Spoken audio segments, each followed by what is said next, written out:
If the Sunshine and Workplace Harassment Act were to pass in its current form, it would place publicly traded employers even further under the microscope with respect to their employment practices.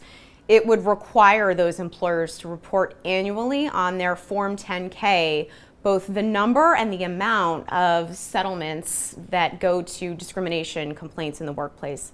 And not just of sexual harassment, but discrimination complaints with respect to a huge variety of categories, such as age, race, national origin, genetic information, military service status, and other categories that the SEC could add going forward.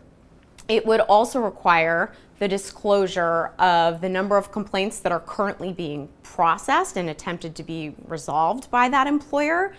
And it applies not only to an employer, but to its subsidiaries, its subcontractors, and its executives.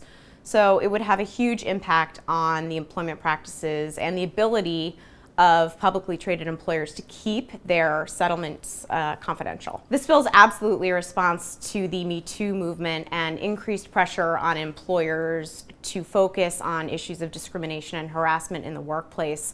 In fact, one of the bill's sponsors, Representative Rosen from Nevada, stated that this bill is part of a moral imperative to shine a light on workplace abuses and an attempt to curb those abuses and hold people accountable. Senator Elizabeth Warren stated that this bill is an attempt to increase transparency about the amount of money companies are spending on settling these types of claims. It's likely that this bill will face significant opposition, particularly from those representing private industry and publicly traded companies in light of how broad the obligations are.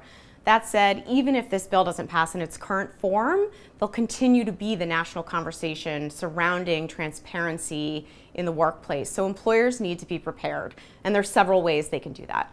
The first is to make sure that you have a robust training program that allows employees to know what your complaint procedures are and trains people across your workplace and is in line with your workplace culture and values. In addition, employers want to investigate complaints as soon as they're brought to the employer's attention, and also consider having an independent investigation by outside counsel if the circumstances warrant. And finally, continue to be proactive and involve your top level management in these efforts.